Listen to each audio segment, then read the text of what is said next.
He was wounded for our transgressions. He was bruised for our iniquities. Upon him was the chastisement that made us whole. And with his stripes we are healed.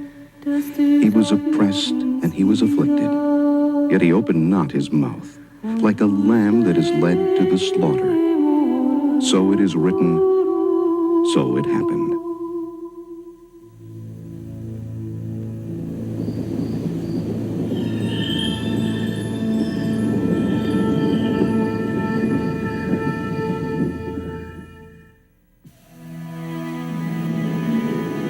You are about to become part of an extraordinary event, a journey back in time to witness the death of the man called Jesus as you've never seen it before.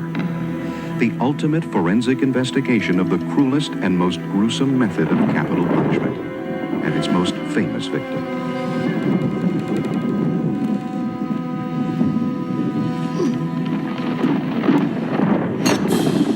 Crucifixion is a ghastly, lingering, and painful way to die.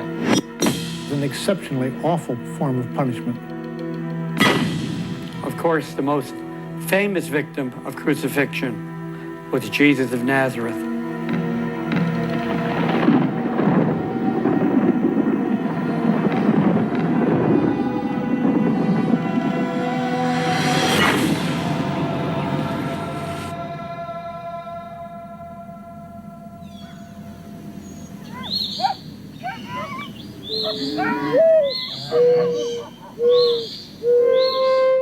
Golgotha, where Jesus was crucified, was, as best it can be identified now, a little knob of a hill just outside the old city wall of Herod's Wall.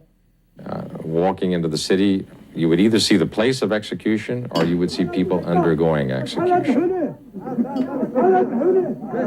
The whole weight of the body is pulling against the nails.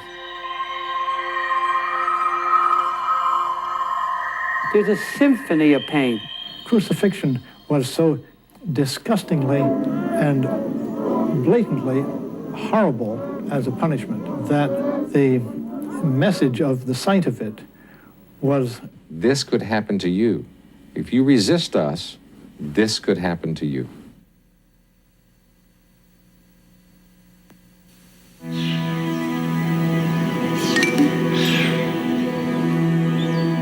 On the last evening of his life, Jesus makes his way to the upstairs room of a house in Jerusalem. He has come for dinner with his 12 disciples.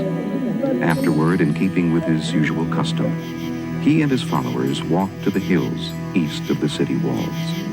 It's quite dark. It's nothing at all like a modern village or city or town where we rely upon so much light. The only light that people have is from a fire or from a very small oil lamp with a very small flame.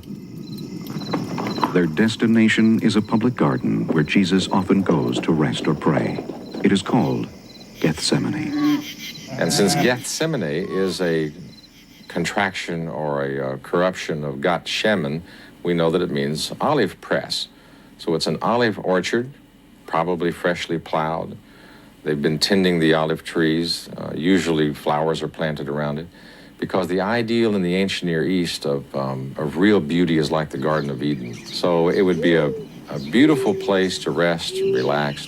But on this night, Jesus is preoccupied. By the time he and his disciples reach Gethsemane, Jesus is becoming aware of the terrible ordeal that lies ahead.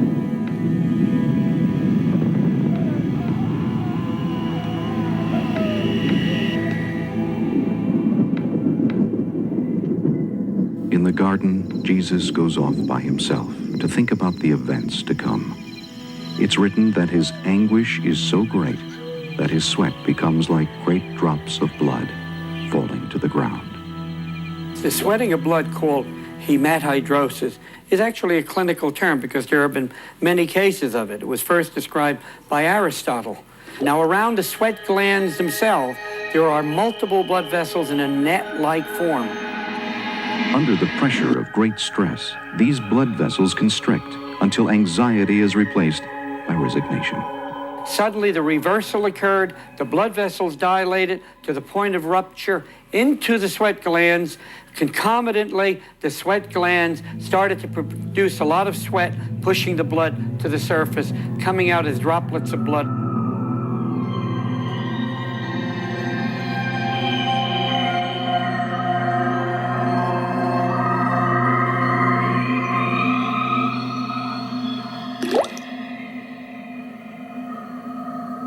There's a kind of teamwork between the Roman rulers on top and the civilian population, and it encourages the maximum of mutual suspicion among the civilian population, the maximum of, call them whistleblowers if you like them, or fingers, rat finks if you don't, who will betray to the authorities someone they think needs to be punished.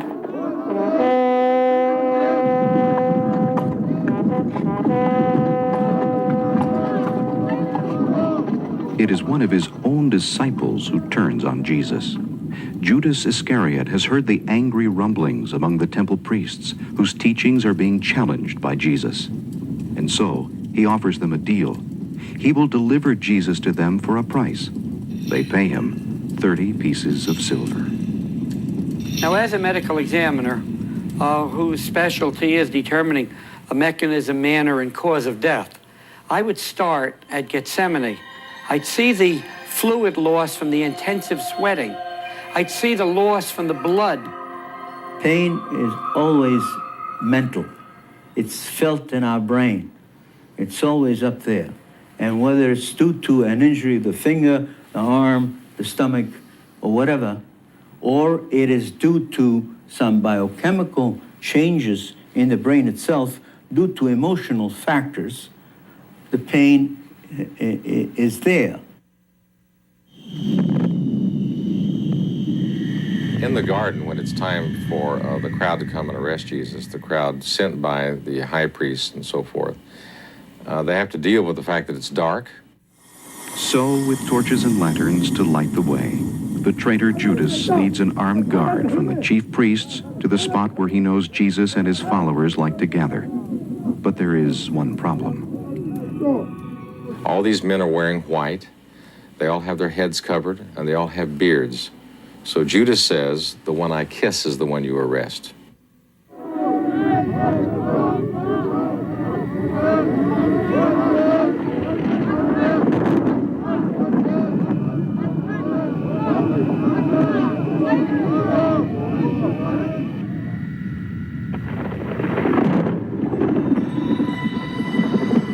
This arrest of Jesus would not appear to most people to be anything to inquire too strongly about, because people are arrested all the time. For all they know, he could have been a thief or anything. They can't tell who he is in the dark. They know that something official is going on. They can probably hear the rattle and clink of some armor and some weaponry. So they know somebody's been arrested and is being taken in, but it's nothing to comment on.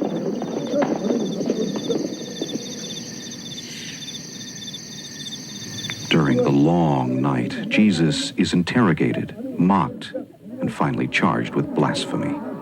His accusers are the Sanhedrin, men of great age, great wealth, and great influence, whose fear has brought them together at this dark hour.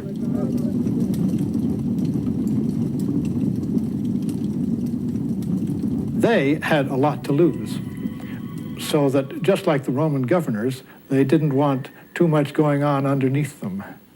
And if there were such at tremendously crowded and combustible moments in high festivals, they would play the game of the Roman governors for obvious reasons. They want to keep the tiger in the cage. They want to keep the population behaving itself.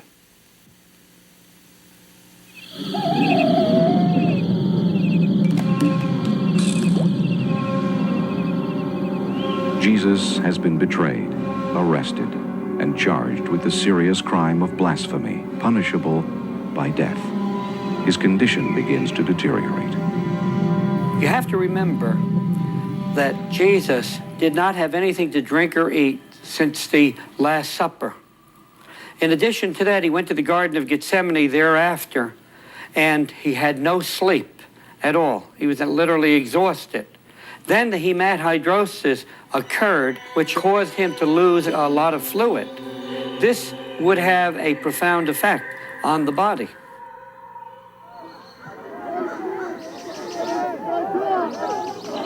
Bound and under guard, Jesus is taken before the Roman governor, Pontius Pilate, who alone has the power to exact the sentence of death. Pilate, like any other governor, had to be careful to keep his backside safe. The backside being what the emperor thought about him. And that backside could be reached by the influence of Jewish leaders of the royal house of the Jews, that is, the descendants of King Herod. They had very close ties with some of the imperial family, and from time to time they exerted that influence on the emperor indirectly so as to protect themselves or protect their own people from a bad governor. And the governors were well aware of this. After questioning the prisoner, Pilate makes a decision. Perhaps the Sanhedrin will be satisfied with a lesser but still brutal punishment: scourging. We have a lot of descriptions from the ancient world for the flagrum, as it's called, for scourging prisoners, for beating them. Typically, it's simply a wooden handle covered with leather to which are attached thin leather straps.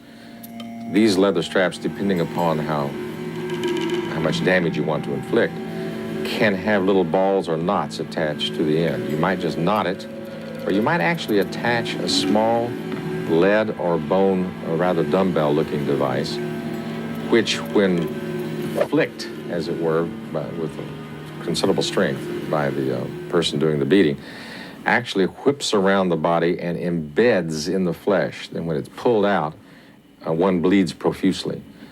So as the beating progresses, it spatters blood. You actually get a shower, a fine mist of blood everywhere.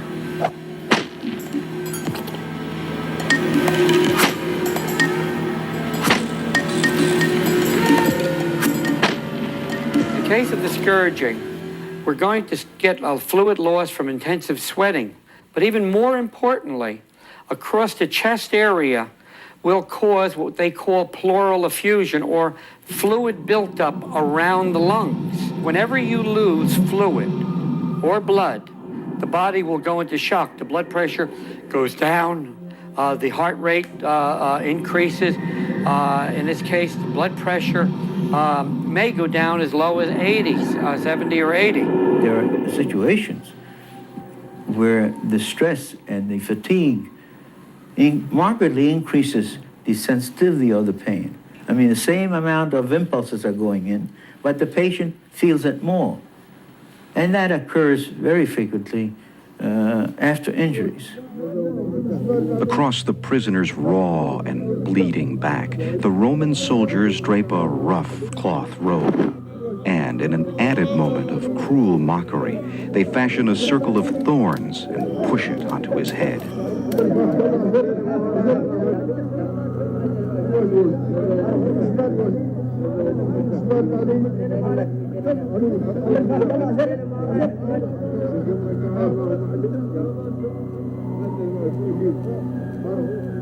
The patient, as soon as thorns were placed, would have severe pain in the areas of the thorns, and within minutes it would involve the whole head, and eventually also involve the neck, and starts to spread to the shoulders.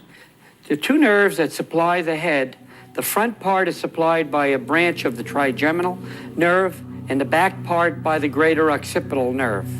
Now, when these nerves are irritated, they cause severe pain. Over time, the condition can become unbearable. All of a sudden, the patient has a sharp shooting pain either in one of the three branches of the nerve or the whole nerve.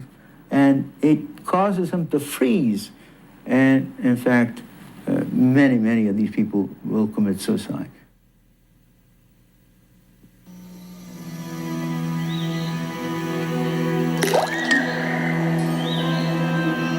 By mid-morning, it becomes clear that the scourging of Jesus is not going to appease the temple leaders.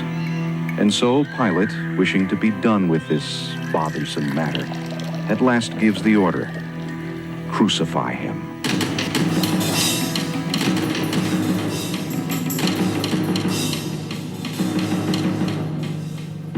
When someone's sentenced to crucifixion, he's handed over by the governor, because only the governor can give the sentence, to whatever muscle is present in the barracks. There was, of course, a big division in that part of the world between Jew and Gentile, and the troops that the Romans used, and which the Jewish kings also used when they were on top and sovereign, were Gentiles. So I imagine they were distinguishable in the streets, these Roman soldiers, by a kind of sassy swagger and a willingness to spin in your eye, and a deep knowledge of dirty words to aim at the Jewish population. And it's perfectly believable that they would have applied not only the legitimate strength necessary to take their prisoner and conduct him out to the place of execution, but amused themselves also by acts of cruelty and mockery, which they, Gentiles, would certainly feel toward a Jewish culprit.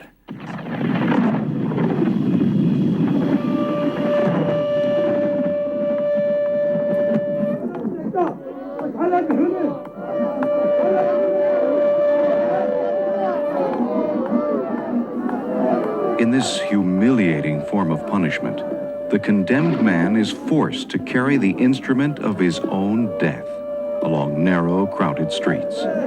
The patibulum is heaved upon the wounded shoulders and back of Jesus. His body sags under the weight. The cross itself is a very heavy timber. Although it's going to be reused many times, the objective is to make it last a long time. The timber is unfinished. It's not a lovely sanded down timber. It's just cut out with adze, so it's quite rough and even injures the skin when it's being carried. Here I'm saying now he's in a beginning state of shock. I see this brutal beating, which would cause traumatic shock. I see the blood losses from the injuries to the skin all over. I see the intensive sweating, and I see this fluid accumulation around the lungs, the pleural effusion. Here I'm saying now he's in a beginning state of shock. I can't imagine how a person who's been whipped or has been injured in ways would be expected to carry a very heavy load. I would anticipate that the average individual would not be able to tolerate that for more than a few feet.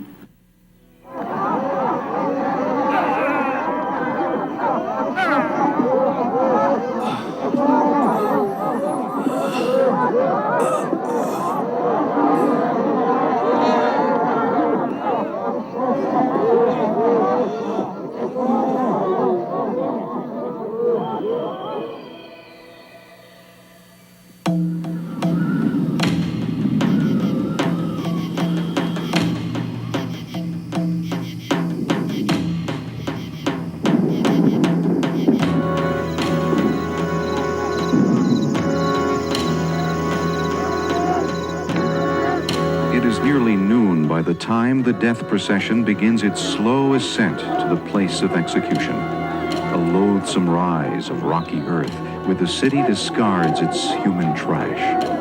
Golgotha, the place of the skull. That is, where orphans who died in the streets were disposed of, and where criminals whom nobody cared for were tossed out to be eaten by whatever dogs and birds of prey came around. At night, there'd be scurrying, there'd be rats. It's a very, very unpleasant place to be. There were, outside Rome, similar stretches of the northeastern part of the city wall, which were excavated a little over 100 years ago. They had served for the disposal of the human remainder of the very large urban population. That is, bodies were simply thrown out into a gigantic ditch there. And when they were excavated in the 1890s, by then filled up with the accumulated earth of all the intervening centuries, that earth was still putrescent and so disgusting in stench that the diggers had to go on short spells of 15 or 20 minutes before they were relieved. This is around every ancient city, as I imagine it, a necessary part of great poverty and limited lifespan.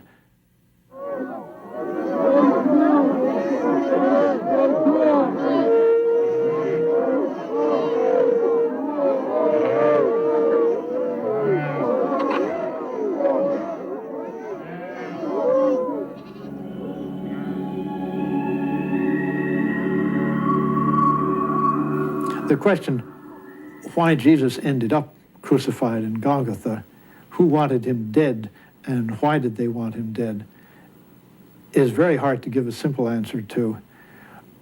It's a non-answer, but a true thing to say he was crucified because two focuses of force wanted him dead.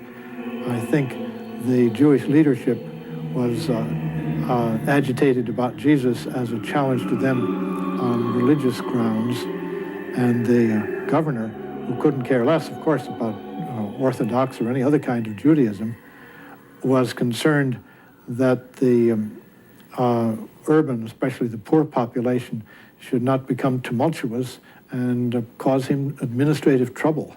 He was quite used to handling people of no standing, no importance, no clout or dignity, who got in the way, who were troublesome. And I doubt if it troubled him very much to deal arbitrarily with them.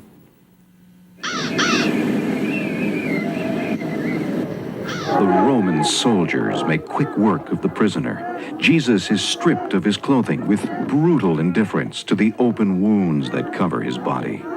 When the skin is abrased or the outer part of the skin is removed because of the injury, there's oozing. And the oozing, of course, attaches to the cloth. And removal of the cloth causes severe burning pain. Now think of those occurrences of where you've had a gauze pad that clotted to a wound, and you had a friend that said, "Hey, let me take it off, I know an easy way." And he grabs it and he yanks it off. Think of that little bit of pain. Now think of the same pain all over the entire body where this has clotted to all these multiple wounds. The victim of crucifixion typically is naked. This is to increase shame. And that's also symbolic. He's helpless. He can't do anything. He has not a shred of anything with him that he could use to defend himself or get out of this or escape. That was part of the intent of people running the empire, to maximize the indignity and advertise it as a part of their display of power. Jesus has endured hours of misery, but the worst of the ordeal is yet to come. The nails that are used, we have many of them excavated here and there. They're usually quite long. They have a very large head. The shank is square in cross-section. They're forged. They're quite pointed because they're to be driven into very large timbers, that is, through the person and into the wood. In quick succession, the nails are pounded into his feet and hands.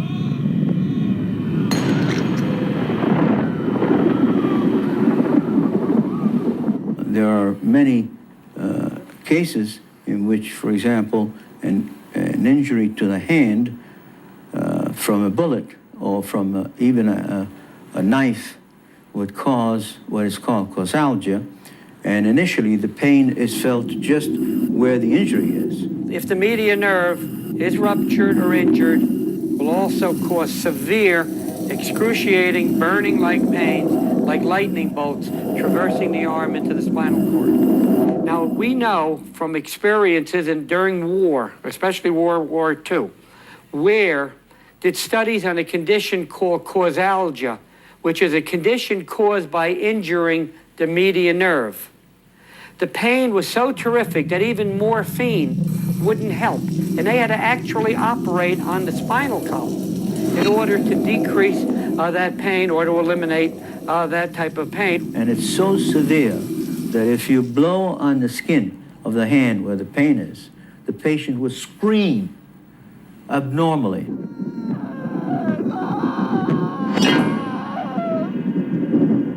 When a nail pierces the top of the foot, goes through the top of the foot, whether it went through each foot separately or both feet, it would rupture or at least injure the plantar nerves, which go down in between each of the bones. The pain would be very similar to that of the hand because causalgia is the same medical condition, causing severe lightning bolt-like pains right up the legs, burning, searing type of pains.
Suffering that's occurring now on a cross is really multiple at this point. There's a symphony of pain with every movement pushing against the badly scourged back against the upright, the head pushing against the crown of thorns, the median nerve irritation up each arm, up each leg at the same time, the cramping, the joint pains, the intense thirst.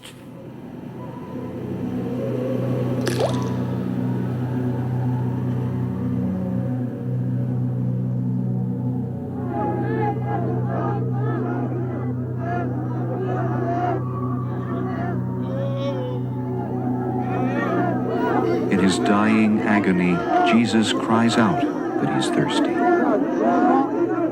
We have some debate about the nature of the drink that Jesus has offered on the cross. The drink, if it's mulled wine, would the objective of that would be to drug the person somewhat. It'd be sort of actually be rather a nice thing to do. See, he's undergoing all this horrific pain, so let's give him a little mulled wine. On the other hand, some people think that on occasion this is really a bitter and an embittered drink, which is really to increase the suffering. Often with crucifixion, the victim lingers for days. But in the case of Jesus, it is only hours before his body experiences the final torment. As the individual is standing on this cross, it would cause severe changes in the function of many parts of the body. For example, the stomach would stop functioning altogether. The heart will beat more faster and faster up to a certain point when it may go into failure. After a period of time, you would see the lips would protrude from the mouth. The tongue swells. There's a point where the blood supply, even though the heart is pumping like crazy, the blood going to the muscle is not enough to meet the metabolic demands of the muscle. And so the body says stop by causing severe excruciating pain. At this point, the tongue would have dried practically against the roof of the mouth. At a distance, keeping vigil, are the women who have faithfully followed Jesus during his public life. They will not leave him until it is over. They do not have long to wait.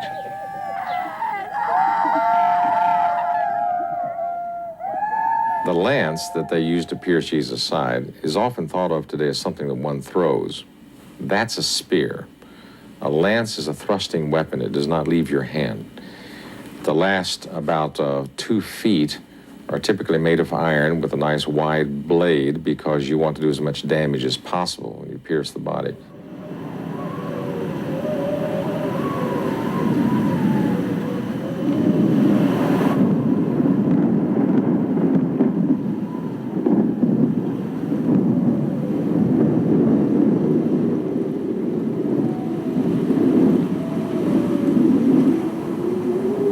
The pleural effusion, which has gathered around the lungs, had filled up around the lungs, would be present when the spear entered the cavity. The spear would hit the heart and be pulled out rapidly. It was very quickly done. It would pull out blood followed by water. Jesus has suffered the decisive blow. After 3 hours of hanging on the cross, death is imminent.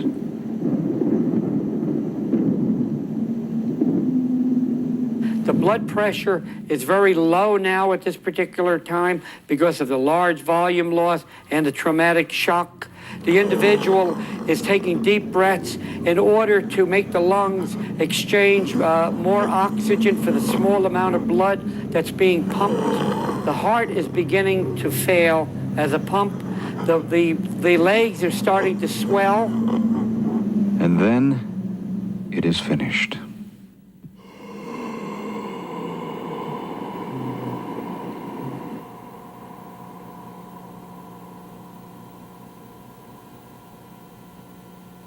In my medical opinion, the cause of death was due to shock, 3 types. Hypovolemic shock, which is a loss of blood and fluid volume. Traumatic shock, which was due to all of the injuries inflicted.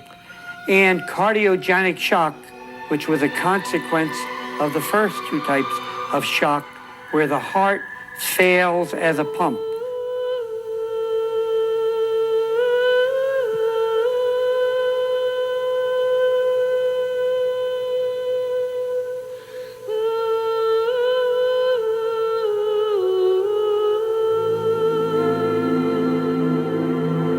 Crucifixion, behold the victim, a silent testament to unimaginable human savagery.